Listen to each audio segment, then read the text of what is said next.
and welcome to Real Impact Daily Inspiration. This is the Tell Me Your Story series, and I am Reverend Dr. D. Richard Dugan, and he is Dennis Henson, author of the Real Impact Daily Inspiration series, actually, because there are multiple volumes we'll talk about later on in the program. But Dennis, first of all, Merry Christmas. As this program is airing, this is Christmas Eve 2025. And I think that's interesting. Christmas is on the 25th.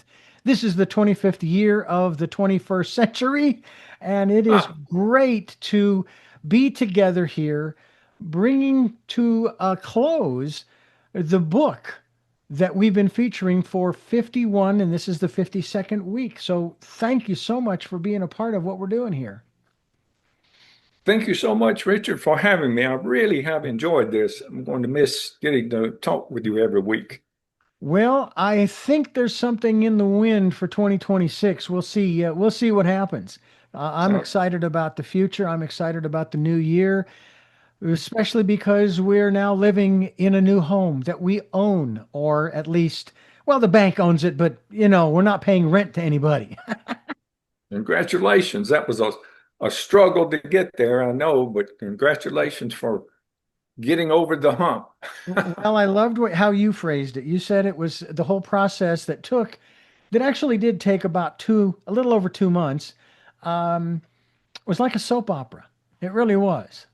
Maybe even along the lines of, I don't know if you've ever watched any of the soap operas that have been broadcast on Telemundo, the Spanish-speaking soap operas that are even more telenovelas. They're more intense than American soap operas. Yes. That's kind of how it felt. Yeah.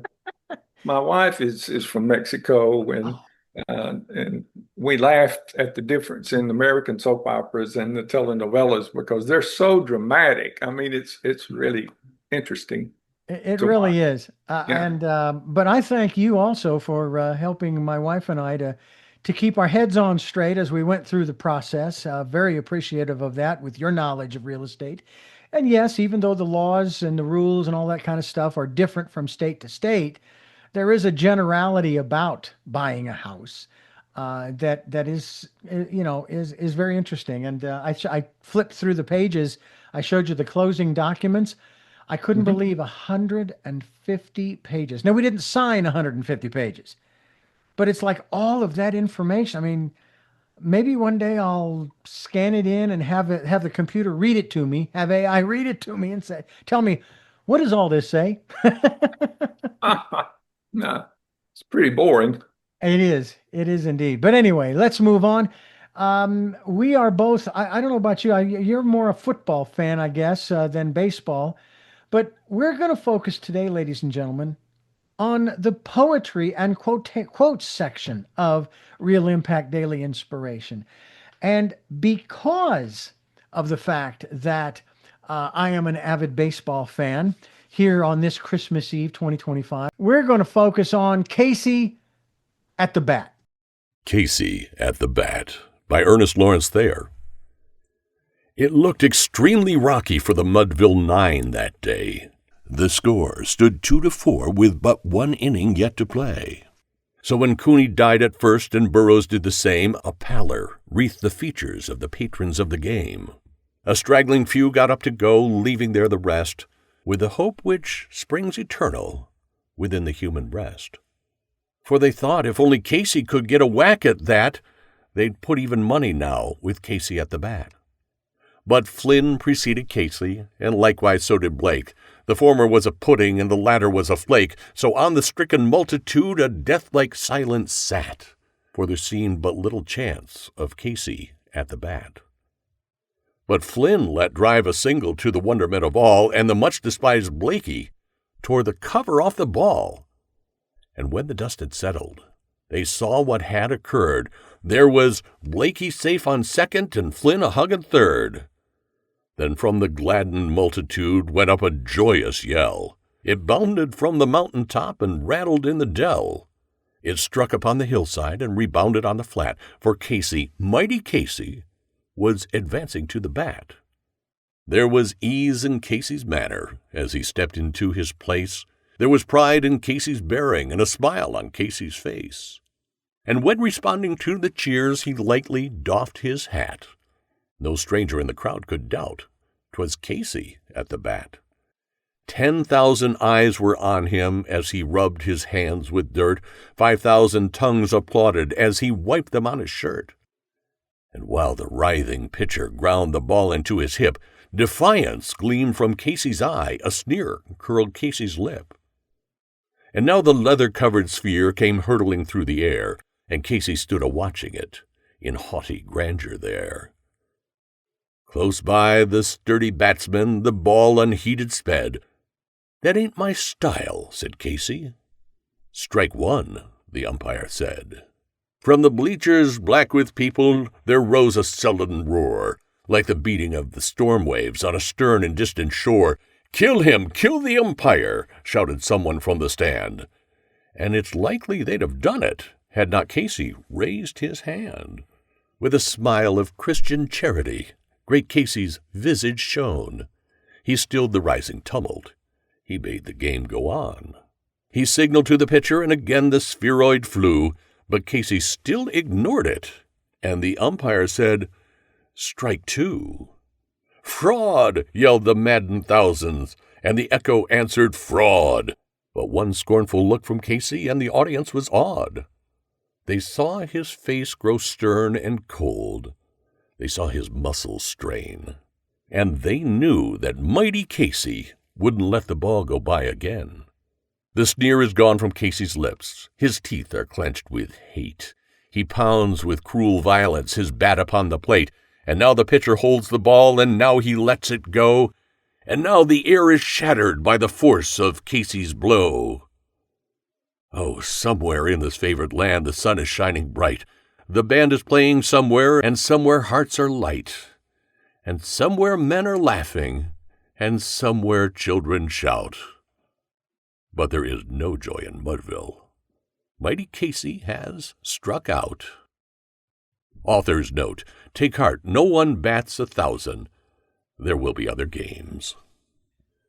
Well, I'll tell you, Casey at the bat, that brings so many memories to mind. And obviously, I've heard the poem before, and he strikes out, and it's pretty sad. But but one of the things that comes to mind, that during my lifetime, during the 70s and early 80s, you had a guy by the name of Reggie Jackson, Mr. October, played for the Yankees. But I will tell you that you could rewrite Casey at the bat and rewrite it to say Gibson at the bat. But the end, I'm getting choked up just thinking about it. The end of that poem would be, and he hit a home run that drove the Dodgers to win that World Series. That was the classic bottom of the ninth. 2 on, 2 out, full count. And he kept fouling off, and he had 2 bad knees. And oh my God, it was so exciting to see. Also 2001, when the Diamondbacks, my hometown team, beat the Yankees in 7 in Phoenix in the 9th inning with Gonzo's bloop single. That also was so exciting. So I just love that. I love these poems that tell these great stories. Well, I do too. And sometimes when my team loses, I'll recite that last part. There's no joy in Mudville. But people seem to really get disturbed when their team loses, and it just ruins their life, especially sometimes young children. And if I see that post, I always answer the post and said, look, the most exciting games are the ones you don't know if you can win or not. The ones that you play where it's a slam dunk, that hardly any reason to go, you're going to win, and that's the way it's going to be. Yeah. But the ones that are exciting, that's fun to watch, are the ones where you don't know if you're going to win or not. You're just hoping. So if there wasn't that possibility of losing, there wouldn't be the wonderment of sports. Exactly. And That's what makes it great. and that's the reason they play the games. In other words, the Exactly. Dodgers could have a perfect season. No one's ever going to win 162 games. No way. 1,000, batting 1,000, so to speak. You're lucky if you win 50%. And they could go all the way and then get knocked off. They could Right. have the best record. Whoever it is could have the best record and yet still lose the World Series. But then, of course, you hear that typical phrase at the end of each season for the one that lost. There's always next year, and that's true. And I will tell you that there have been feelings like with Casey at the bat during this 2-month process, which actually is 4 months because it started back in June for us in terms of buying the house, where if I had have read this poem at that time, I would have thought, oh my God, I feel just like Casey. We got two strikes, 2 outs, bottom of the 9th. Oh man, what am I going to do? I mean, I feel like I'm about ready to strike out, but it went Gibson's way, the Gibson play, if you will, where we hit a home run and people are excited for us. They're amazed that we were even able to do it. Not that they really knew anything about our financial history or anything. It's just because of the times in which we live. I mean, can you imagine if we had tried this back in 2007, 2008? Now there would have been a Casey at the bat that would have fit. It's exciting though, all of this process. I'll tell you what, we're going to take a quick break and we'll have a couple of more poems here in the program as we continue with Dennis Henson. He is the author of the Real Impact Daily Inspiration Series. I got to tell you, Dennis, I'm choked up over the fact that we are coming to the end, but I'm choked up also because I'm so excited that we have, even though they are sort of kind of in a way dated, 52 programs that are up on YouTube. They're up on SoundCloud for people to listen to and to watch. And I don't know that I've ever done a series like this for this long, every week. Now, I did do Mythosophia with my friend Will Lynn, who is a mythology doctor, if you will, doctor of mythology. And we did a series, but it was once a month. But this has been every single Wednesday at 8 o'clock in the morning for folks, and then available online as well. And we'll also talk about how they can get their copy or a free copy. We'll talk about that as well as we continue with Dennis Henson and the Real Impact Daily Inspiration Series here on Tell Me Your Story. Ladies and gentlemen, I have to tell you, I've got tears in my eyes because we are coming to the end of this, but I'm so excited about the fact that we did it. We made this happen. A little over a year ago, Dennis and I met, and I had him on the program, and we talked about his book and all of the different aspects of it, which we'll get into as well. And it's just been a remarkable year. It's just been remarkable, not only with Dennis, but also with our individual lives, his and mine, where my wife and I are now living in a new home about 200 miles away from Santa Barbara. We're sad to say that we left, but we're not gone. I mean, it only takes a couple of hours to get over there, or we could take the train. Hey, we could take the train. So we're real excited about bringing this series to you, and we'll have another poem here in just a moment. But Dennis, let's talk about how people can get their own copy, not only either purchasing it, and they're very inexpensive, ladies and gentlemen, but also maybe winning a free copy, be it an ebook or an Audible version of this series, this book. I'm glad you mentioned that. Everybody can get a free copy of Real Impact Daily Inspiration by going to realimpactbook.com and scrolling to the bottom where it says podcast attendee. If you click on that, there's 3 gifts. So you can take advantage of all 3 gifts if you would like, or you can just get the book. You can do whatever you'd like, but why not go there and get your free gifts?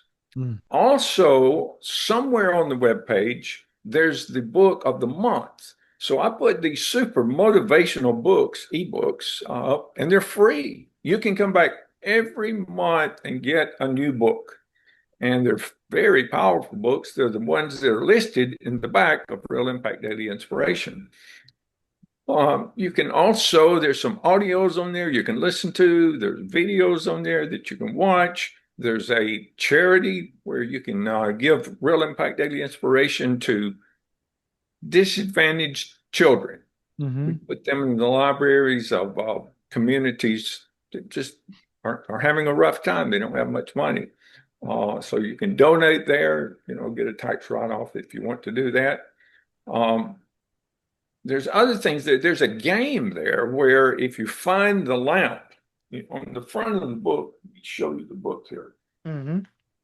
On the front of the book is a lamp.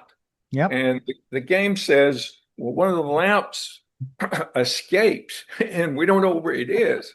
So if you can find it on the website, now there are lots of pages on the website. Mm-hmm.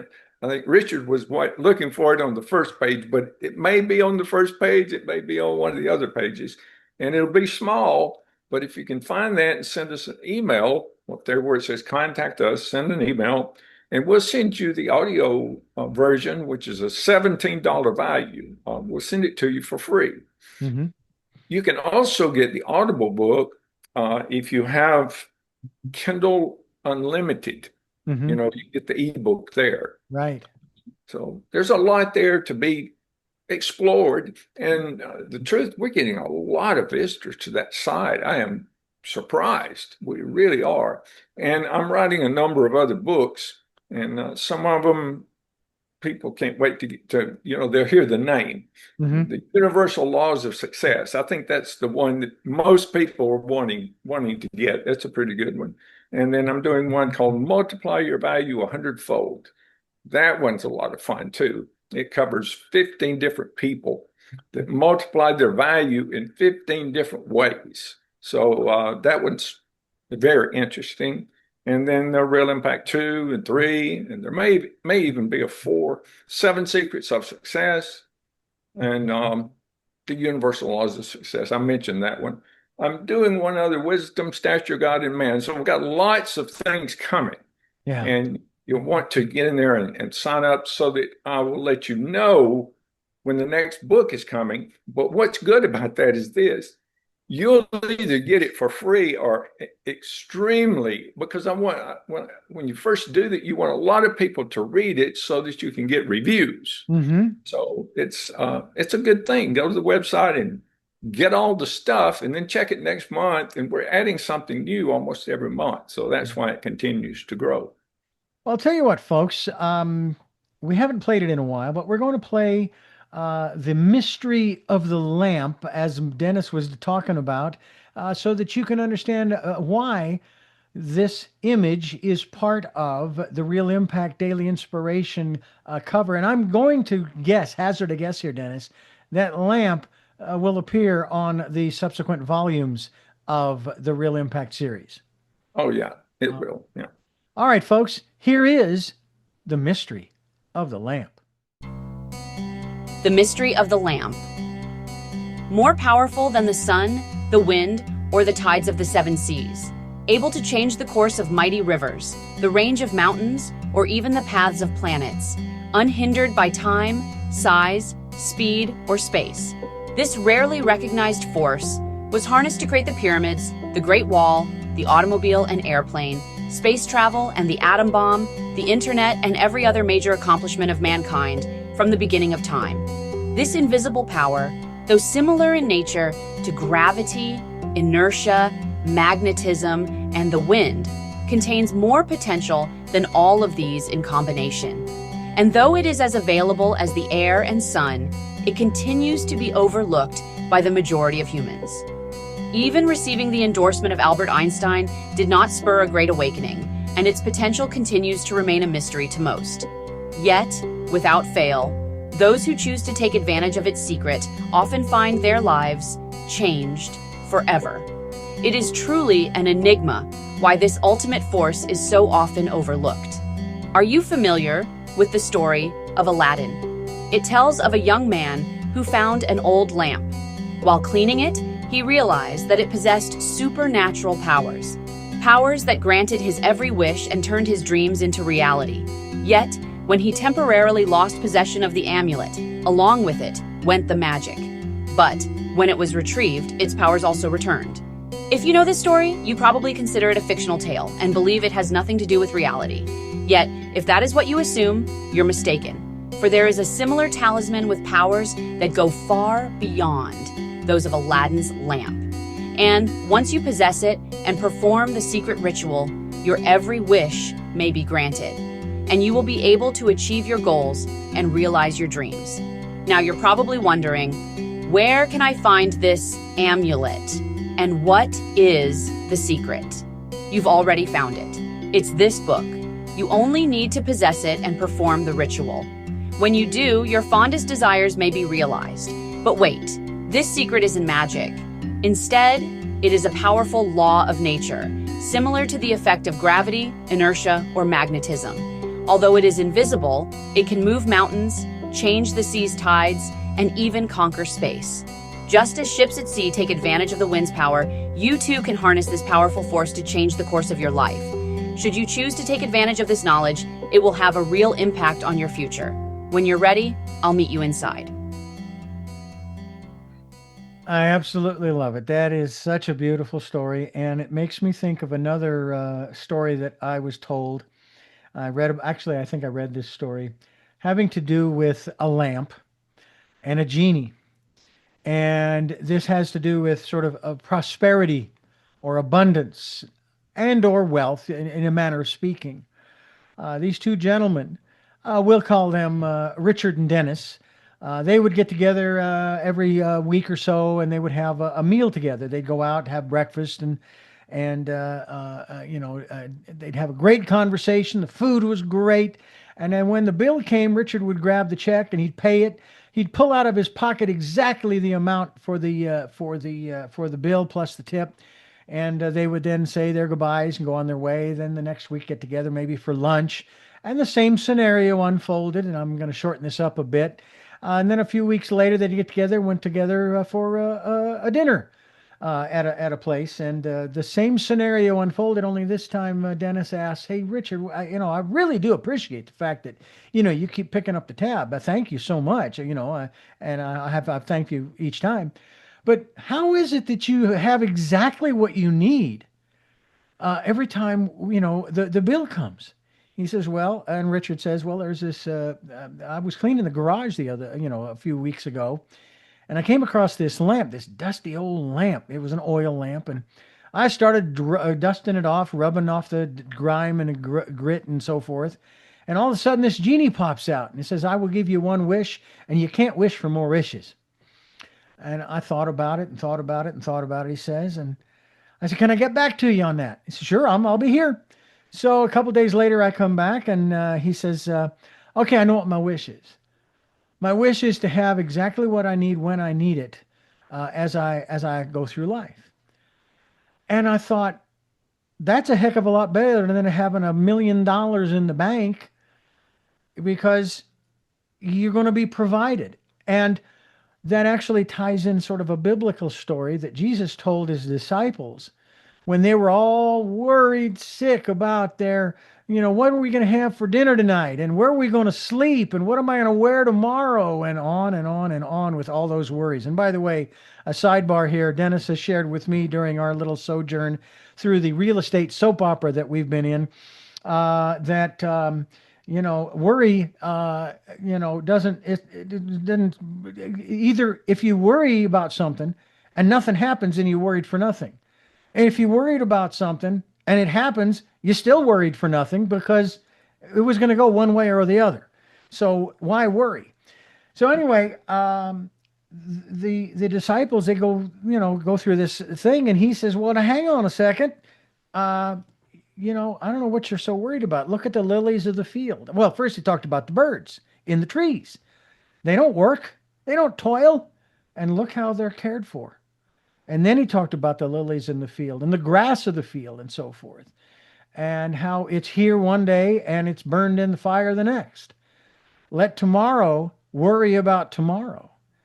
And so it gives credence to this aspect. If you are someone who believes in that higher power, believes in God, believes that there is a divine that is watching out for you, as my wife and I both do. I mean, it's like every time we would turn around during this soap opera, I'm going to use that from now on, by the way. Every time we would turn around and something was kind of taking forever and we were trying to get through the challenges, we had to remind ourselves that we put this out to the universe. We were just waiting for the right opportunity, and then all of a sudden we're asked to leave. Well, there's the opportunity. So we turned it from a search for a rental into the search for a home that we could own, that we could buy. And the universe provided. God provided, however you want to phrase it. And to me, Dennis, that is, and I know this is one of the laws, if you will, whether it's the seven laws of laws of the nature of success, or the other book as well, that there's very little we have control over. Really, the only thing really is what we think and how we feel. We can choose to be happy. I mean, you've quoted Lincoln on that one many times. Share with us your Right. observations and perspectives and experience, if you will, with trusting God, having that faith. I think you covered it pretty well. Consider the lilies is one of the quotes in the book. And, uh, I'm my business, being a business person is like walking a tightrope. You can fall at any time, and it's a long way down. And so for the past 20 years, I live in, weak, tight compartments when it comes to finances. On Tuesday, I look at all the finances, and if I have enough money to pay the bills and have something to eat, then I'm grateful. I think, oh, got through another Tuesday. And I've done that for 20 years in a row. I left working for someone else in 2005, which is Mhm. exactly 20 years ago, where I was getting a pretty good paycheck. I was a manager of a very large facility and getting a great paycheck, but I didn't really enjoy working for someone else. I Mhm. wanted to work for myself, and it had always been my dream to be a successful business person. And so I stepped out in faith, and I'm still here. So I'm very, very grateful for that. And I'm grateful for a number of other things. So if you're if you have a grateful attitude, really doesn't matter what's happening around you, because you can always find something to be happy about. Your family, your dogs, uh, your job, your employees. There's something that you can concentrate on. Maybe you have a sports team that's doing well, or that you're really happy that you like them. But there's always something. And when I teach a webinar, a seminar, I have people come to our getaways in Cancun. I always have them list 20 things that they're grateful for. And then every day they should add to the list. They should read the 20 to start their day and add one or two more to that. That's a pretty good way to start the day. And then when Mhm. things go wrong, as they sometimes will, I wish you'd play that for them. When things go wrong, as they sometimes will, when, oh, my mind went blank. I know that poem as well as I know my name. When the Mhm. road you're trudging seems all uphill, when funds are low and debts are high, when you want to smile, but you have to sigh, when care is pressing you down a bit, rest if you must, but don't you quit. So that poem's got me through a lot of things, because things are going to go wrong. That's part of the human life. Mhm. If you don't have problems, that creates a vacuum. Mhm. Nature does not permit vacuums. That's right. So if you don't have any problems, you better look out. And the longer it's been since you've had one, the bigger the problem is about to hit you. So just be, prepared and say, oh, well, that's my problem. And one way to look at it is this: I'm grateful for my problems. because there's a lot of people whose problems are a lot more serious than mine. I still can use my hands. I can see, I can breathe, I can smell, I can get around. There's people that can't. And so that's another poem in the book about the person that was, they were looking at someone and they thought, oh, they have beautiful hair. And then they got up and they were crippled. So I guess I've covered that subject pretty well. Well, I tell you, it's so important for us to nurture, shall we say, that faith that we have, and know that we're not alone, not only from the standpoint of the divine, but from the standpoint of the other human beings that are on the doggone planet. We're not alone.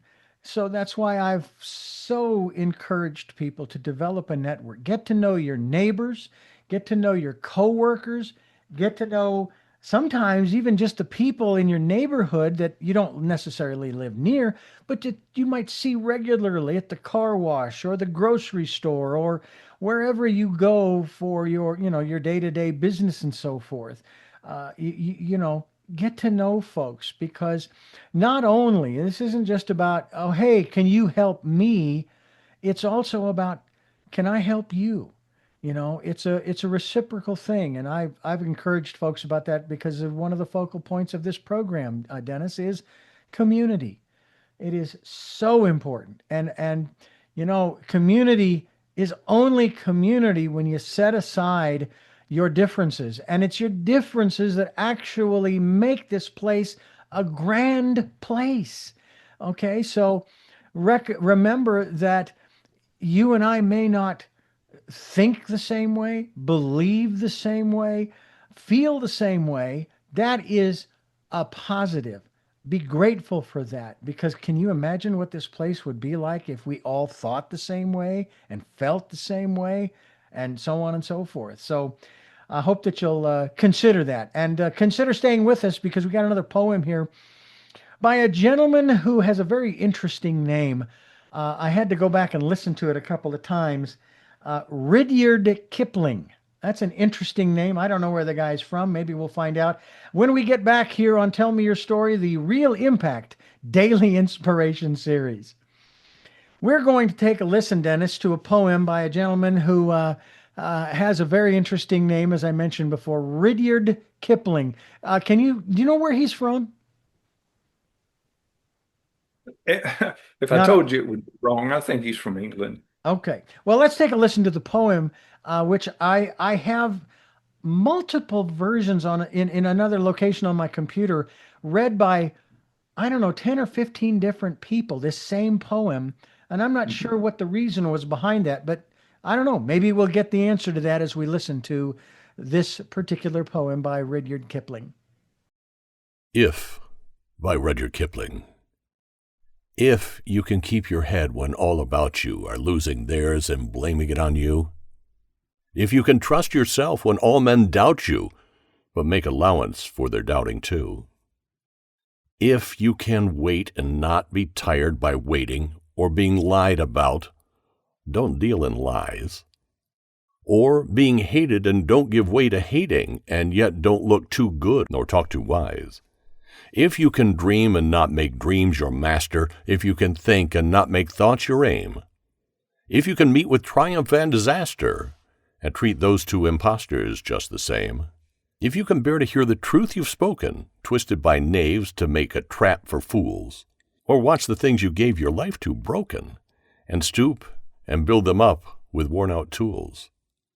If you can make one heap of all your winnings and risk it on one turn of pitch and toss, and lose and start again at your beginnings and never breathe a word about your loss. If you can force your heart and nerve and sinew to serve your turn long after they are gone, and so hold on where there is nothing in you except the will which says to them, hold on. If you can talk with crowds and keep your virtue, or walk with kings nor lose the common touch, if neither foes nor loving friends can hurt you, if all men count with you, but none too much, if you can fill the unforgiving minute with 60 seconds worth of distance run, yours is the earth and everything that's in it. And which is more, you'll be a man, my son. Well, I'll tell you, that is a beautiful poem, If, by Rudyard Kipling. And I couldn't agree more. It's one of the things that, Dennis, I have tried to live by.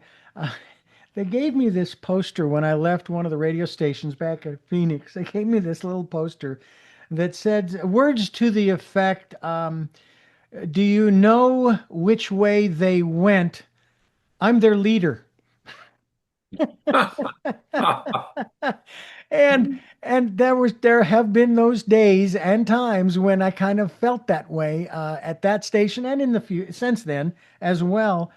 But I've never wanted anybody to follow me.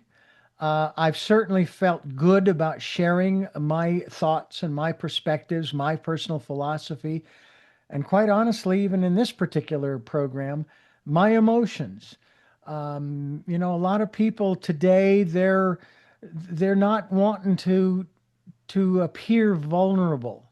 I mean, I've been through the gambit of emotions in this real estate soap opera. I'll give it a name one day too, I think. There is actually a name. It's because of where we live now, and the area. That's real funny. There's a TV show named after it, but or vice versa for that matter. But it's the vulnerability that actually, in my perspective, actually gives us strength, that actually makes us stronger. It's like those failures, the falling down and then the getting up again.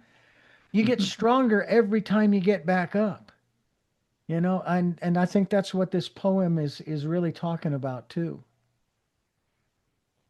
I think so too. A lot of people don't understand that he was writing this to his son.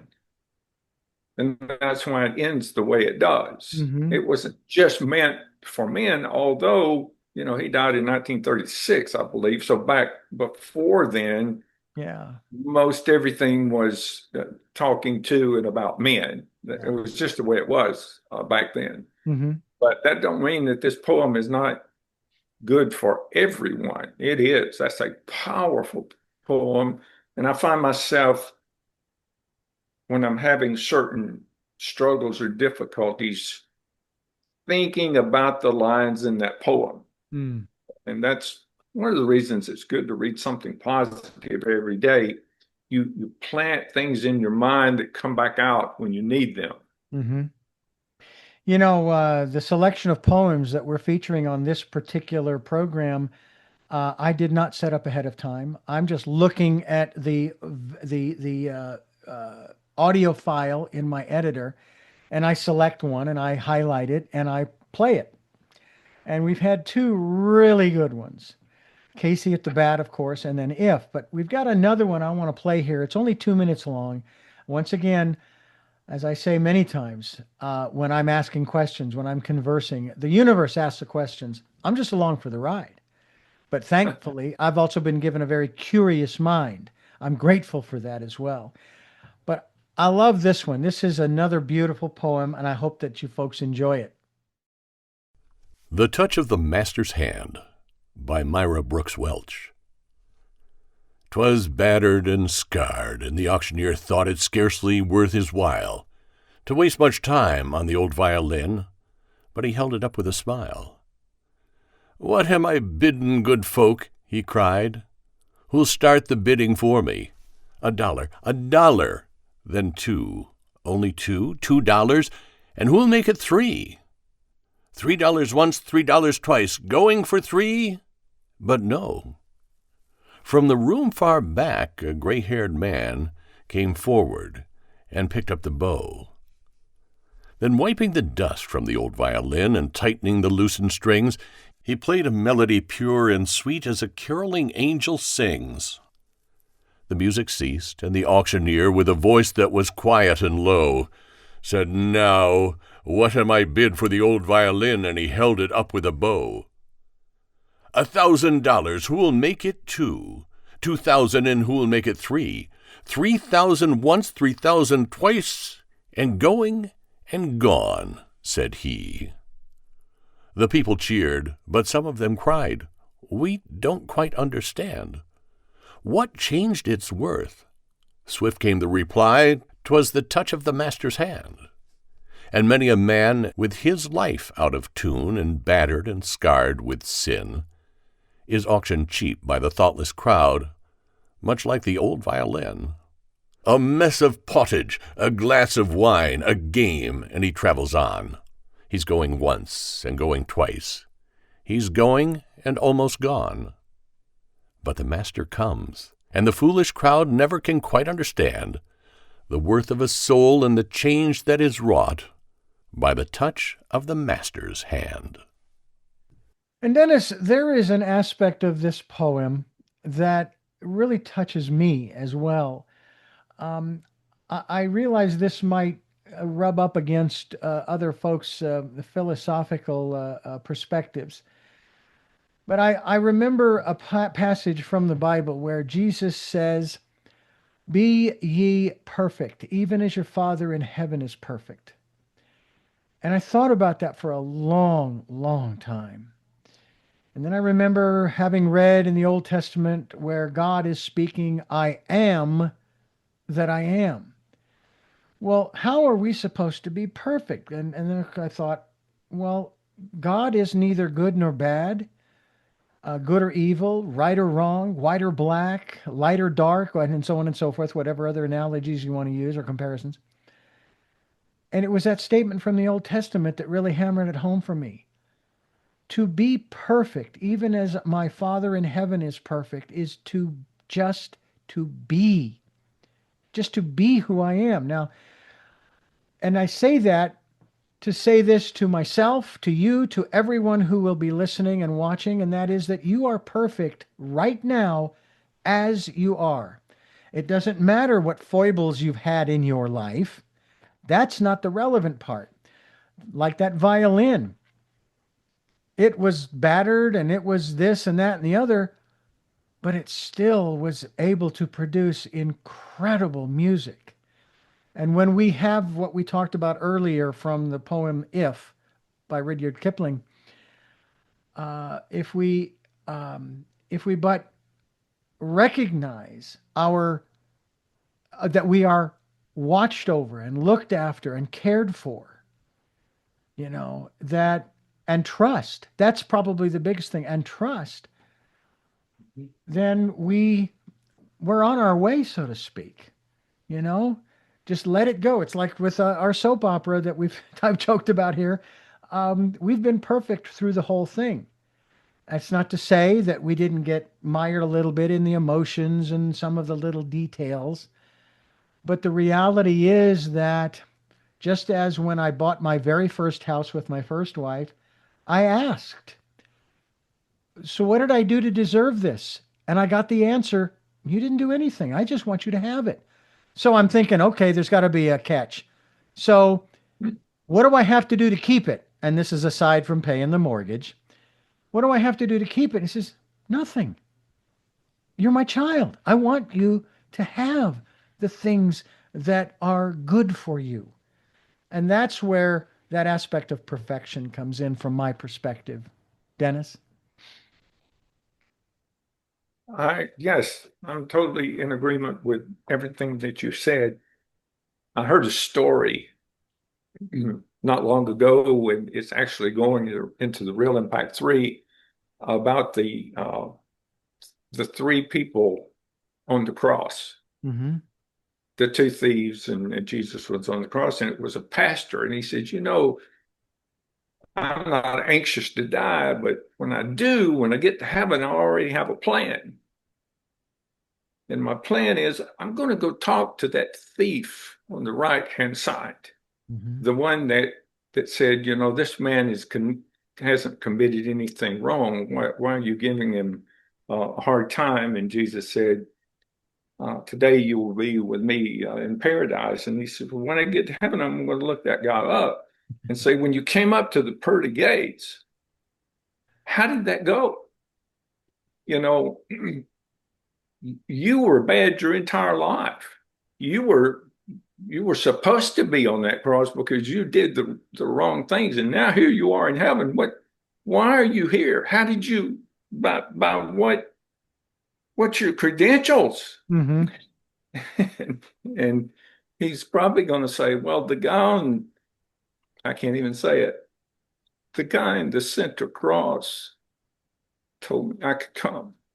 Yeah. You know, that's pretty powerful, isn't that? So it really doesn't matter what you've done or who you are or how bad things have been. The guy on the center cross can still get you in. Yeah. That's the ticket. That's the ticket. Of course, Absolutely. I normally don't get into religion, although with Real Impact 3, it's got stories in there that will rip your heart out, especially if you're a Christian. I mean, Well, folks, I would highly recommend you go to realimpactbook.com to order your copy, as well as put your email address in so that you can be notified when volumes 2 and 3 and other books that Dennis is writing and finishing up will be available. And Dennis, I wish you the very best, the very merriest of Christmases, and an incredible new year 2026, and look forward to finding a way to continue this series, maybe for another 52 weeks. Sounds great to me. You're like a Christmas gift, another wonderful friend. Those are the most priceless gifts there are, good friends. Yeah. And you got a place to stay if you ever come to California. I may take you up on that. All right. You and your wife. Same within Texas. I have plenty of room here if you want to come visit. Well, thank you. And thank you, folks, for listening to and watching Tell Me Your Story, the Real Impact Daily Inspiration series. I hope you will continue to listen to these programs and get yourself a copy of the Real Impact Daily Inspiration series in whatever format. And until our next broadcast, podcast, videocast, love to all. Jeanette, I'm still listening. Dad, continue to be happy because I am. Smokey, I'll see you on the other side. Mike, thanks for being in my life and letting me be in yours. And to my dear friend Zorro, aho, aho.